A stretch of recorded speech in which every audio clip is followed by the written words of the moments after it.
Salut, j'espère que vous allez bien. Euh, je pense que je vais commencer. Je sais que Dan je pense qu'il vous a prévenu tard, mais au pire, les autres ils verront la correction sur le site. Donc je vais pas vous faire attendre plus longtemps. Je vais commencer. Et si jamais vous avez des questions, vous n'hésitez pas à m'arrêter. Donc je corrige que celles qui sont fausses. Mais si jamais vous avez des questions sur les propositions qui sont vraies, n'hésitez pas à m'arrêter à me poser des questions, quoi.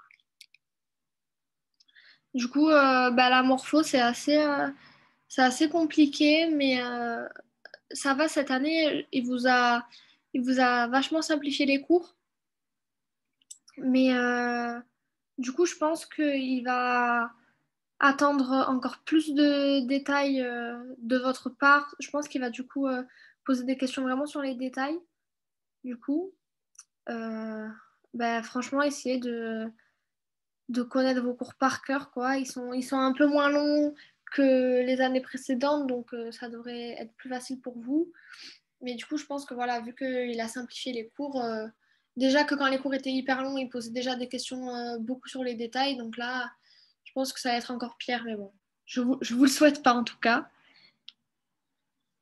Bon, voilà, je vais commencer du coup. Les réponses à la question 1, c'était. Enfin, les réponses, oui, c'est ça ce que j'ai. Les réponses à la question 1, c'était A, B, D, E. Donc, il y a tout qui était issu de la différenciation des CCN, sauf l'émail. Du coup, c'est pas tout le système dentaire, c'est une partie du système dentaire. On a aussi, donc là, il y a l'incus, il y a aussi le malleus, le stapes. Il y a une partie du cœur, des yeux.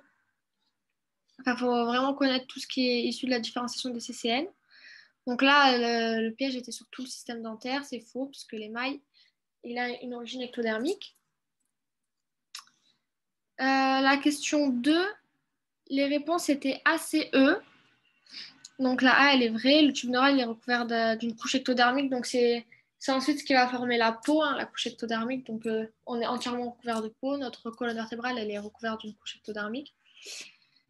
La différenciation cellulaire du subneural est sous l'influence d'un gradient morphogénétique de BMP produit par la corde et l'ectoderme et d'antagonistes de BMP produit par le mésoderme somitique. Donc ça, c'était faux, puisque la BMP, elle est produite par l'ectoderme et c'est les antagonistes de la BMP qui vont être produits par la corde et le mésoderme somitique. Donc là, j'avais juste mis la corde ici alors qu'elle va dans... Enfin, elle produit des antagonistes. La C, après leur transition épithélio-mésenchymateuse, les CCN migrent dans des tissus très variés et très peu celluleux. Donc ça, c'était vrai, c'était une phrase texto du cours. Donc justement, elles vont coloniser des régions où il n'y a pas beaucoup de cellules et du coup, ces régions vont devenir du coup beaucoup plus celluleuses. La D, elle était fausse puisque la transition épithélio-mésenchymateuse des CCN, elle est réversible. Et le devenir des CCN se déroule en 4 étapes qui sont dans l'ordre transition épithélio-mésenchymateuse, migration, agrégation, différenciation. C'était vrai. Donc pour la question 3, les réponses c'était B, C, D. Donc la A est fausse puisque les arcs pharyngés ils sont d'origine mésodermique. Donc ça, il faut vraiment faire attention avec toutes les couches, toutes les différentes origines et tout. Il faut vraiment savoir qu'est-ce qui est ectodermique, mésodermique, mésenchymateux, endodermique. C'est vraiment important. Mais ça, une fois que vous avez compris, après, ça devient beaucoup plus facile. Une fois que vous avez compris, à force de lire les cours, tout ça, vous allez le retenir plus facilement. Et la E était fausse puisque c'est la glande parathyroïde supérieure qui dérive de la quatrième poche pharyngée. Donc ça, pareil, tout ce qui est contenu dans les arcs, tout ce qui est dans les poches, dans les sillons, il faut vraiment connaître par cœur.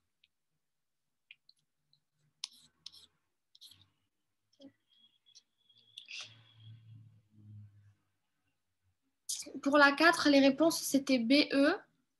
Donc la A, elle est fausse puisque lorsque le neuropore crânial se ferme, on a seulement 2 arcs pharyngés qui sont visibles.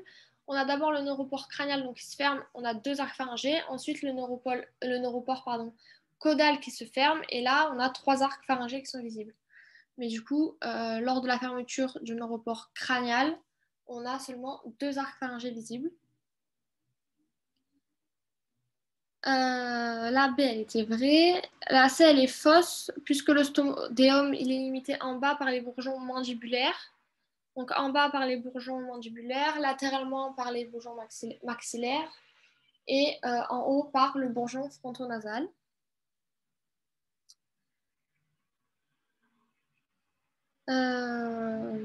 La D, elle était fausse, puisque le palais secondaire, il est composé de 2 tiers de palais durs et de 1 tiers de palais mou. Donc voilà, c'était faux. Et la E, les fentes palatines peuvent être la conséquence d'une anomalie de fusion des bourgeons palatins. C'était vrai. Pour la question 5, les réponses, c'était A, D. Donc la A était vraie. La B, elle est fausse, puisque c'est la suture métopique en fait, qui sépare les os frontaux en avant. La suture sagittale, elle va séparer les os pariétaux. Elle va être entre bregma et lambda, la suture sagittale. La C était fausse puisque on a certaines synchondroses qui vont persister jusqu'à l'âge adulte. Donc, on en a à la naissance, dans l'enfance et même jusqu'à l'âge adulte. Et faux, le condyle mandibulaire, il est formé par ossification endochondrale, donc puisque c'est à partir du cartilage condylien. Donc c'est pour ça qu'on a au niveau de la mandibule des ossifications membraneuses et des ossifications endochondrales. C'est pour ça qu'on dit qu'elle a une ossification qui est mixte. Les réponses de la question 6, c'était A, B. Donc la A était vraie. La C, elle était fausse puisque ce sont des cellules de l'épithélium dentaire interne qui font face à la papille ectomésenchymateuse. Les cellules de l'épithélium dentaire externe, elles vont être en regard du sac folliculaire. La D était fausse puisque ce sont les nœuds de l'émail secondaire qui entraînent l'apparition des cuspides. Et la E était fausse puisque les cellules de l'épithélium dentaire interne se différencient en améloblastes.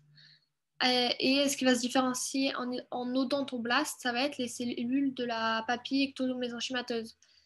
Et c'est pour ça que justement, l'émail a une origine différente du reste de la dent, puisque elle va être, ça va dériver en fait de l'épithélium dentaire interne. À la question 7, donc les réponses c'était A, B, E. Donc le réticulum étoilé et la gaine de Hertwig, ça va être la gaine de Hertwig, ça va être au dernier stade de cupule, non, cupulagé. Après c'est stade de cloche. Et le réticulum étoilé aussi, me semble. Ou alors peut-être au stade de cupulagé, mais en tout cas, il n'est pas présent au stade de cupulgène. Donc c'était juste nœud de l'émail primaire, épithélium dentaire interne et sac folliculaire.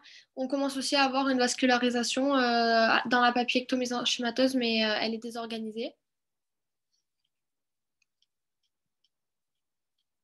Oups.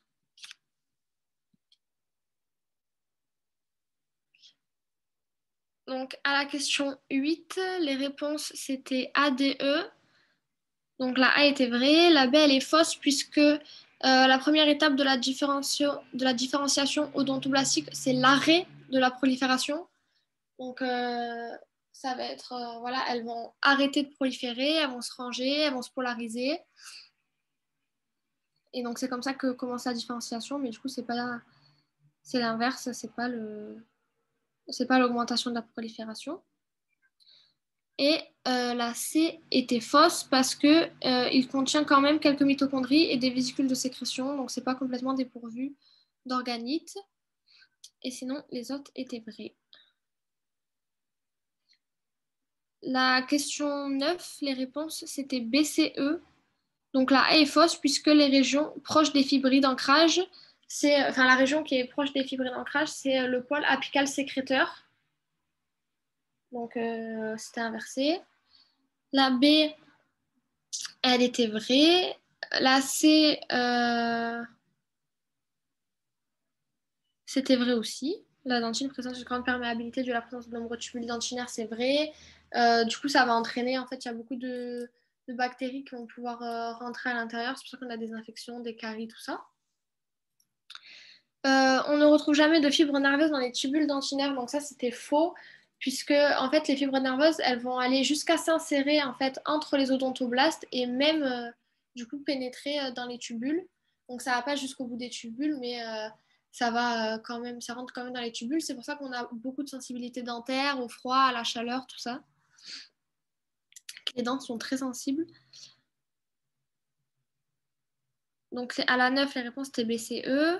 La 10 les réponses c'est C, E.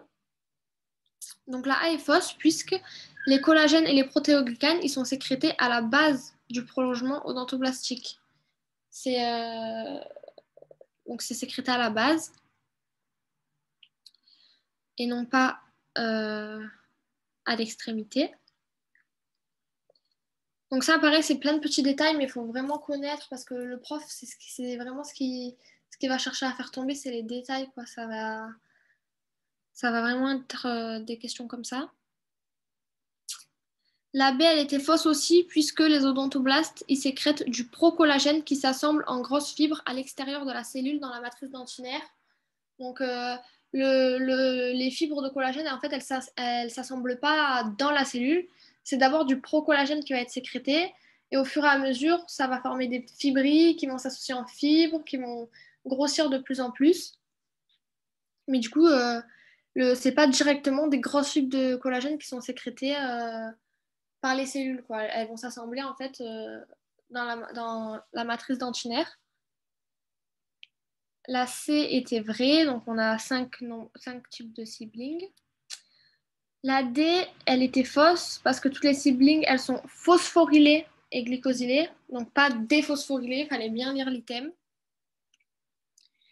Et quand la minéralisation a lieu autour des prolongements, le calcium sort directement de la cellule grâce à des transporteurs actifs. Donc ça, c'est vrai. Ça va être des transporteurs de type calcium ATPase ou échangeur calcium-sodium.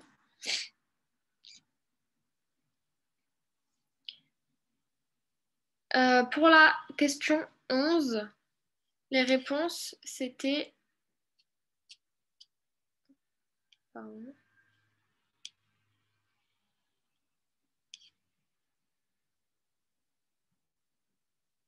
Donc pour la question 11, les réponses, c'était BE.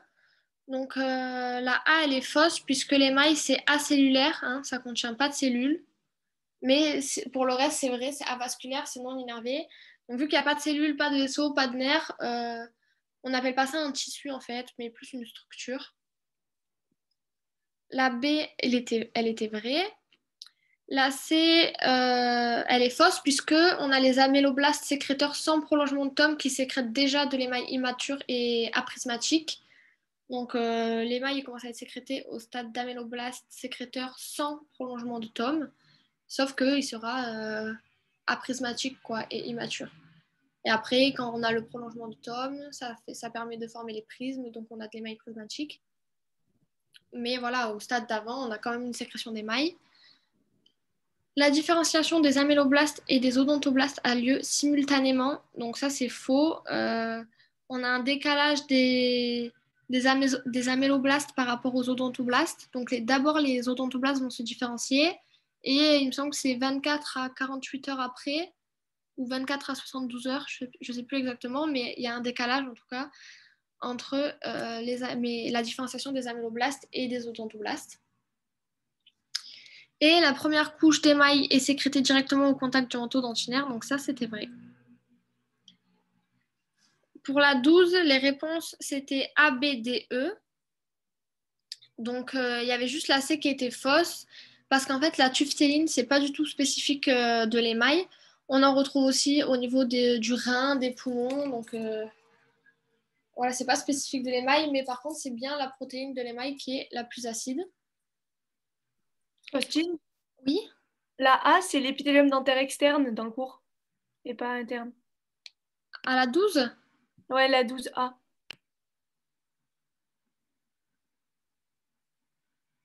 Ah bon?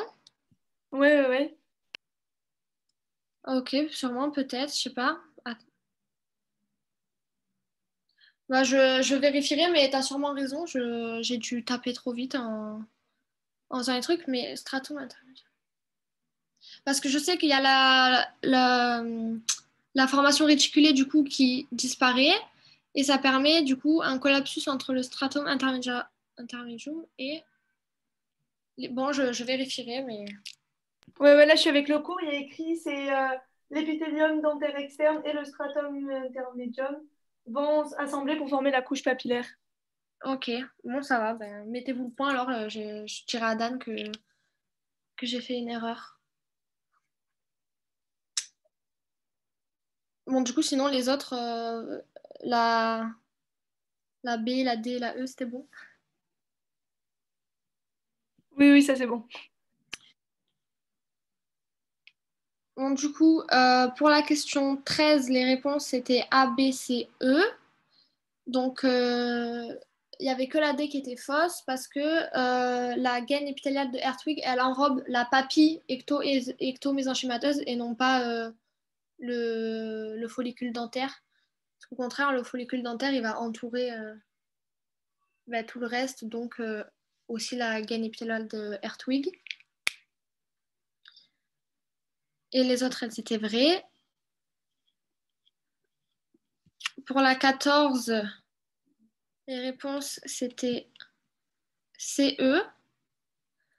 Donc la A, elle était fausse puisque en fait, ils sont similaires mais pas identiques puisque au niveau coronaire, en fait, on n'a pas d'induction retour des améloblastes. Donc on va pas avoir de couche d'émail qui va être présente au niveau de la racine. Donc elles sont similaires mais elles sont pas vraiment identiques. Les fibres de Charpé sont des fibres de collagène de type 4, donc ça c'est faux, c'est des fibres de collagène de type 1.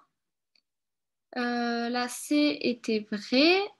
La D, elle était fausse. En fait, c'est le corps basal qui va supporter les procès alvéolaires qui vont, eux, contenir les racines dentaires. Donc j'avais inversé procès alvéolaire et corps basal.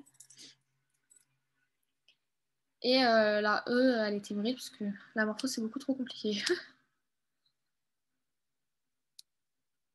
Pour la question 15, les réponses, c'était B, C, D, E. Donc, il y avait juste la A qui était fausse parce que l'éruption dentaire, c'est un événement qui est post-natal, hein. On voit bien que les bébés, au début, quand ils naissent, ils n'ont pas de dents. Et après, au fur et à mesure de la vie, les dents vont sortir. D'abord les dents de lait et après les dents définitives à partir de 6 ans. Donc, c'est un phénomène localisé puisque chaque dent se fait à un endroit, à un moment spécial. Elles vont pas toutes sortir en même temps. Et, et voilà, j'ai fini. Donc, si vous avez des questions, n'hésitez pas. Et moi, j'ai essayé de faire un truc qui n'était pas trop dur non plus, puisque c'est un QCM dirigé un peu pour vous entraîner. Mais c'était voilà, pour vous montrer qu'il y a beaucoup de questions qui tombent sur les détails. Et il faut bien connaître, du coup, comme je vous disais tout à l'heure, tout ce qu'il y a à l'intérieur des poches, à l'intérieur des sillons, ce qu'il y a à chaque stade. Parce que la question, comme j'ai fait en mode au stade de cupule jeune, il y a ça. Ben ça tombe souvent. Genre, il faut vraiment connaître ce qu'il y a à chaque stade. Et aussi les origines de chaque truc, si c'est mésodermique, ectodermique, mésenchymateux, tout ça, il faut vraiment bien connaître ça. Mais bon, ça, une fois qu'on a réussi à comprendre comment ça marche, c'est beaucoup plus facile de le retenir plutôt que de l'apprendre par cœur. Du coup, voilà. Bon, j'espère que c'était pas trop dur. Et si vous avez des questions, envoyez-moi des messages ou même ici, là. Mais sinon, bon après-midi et bon courage. Merci. Merci. Merci.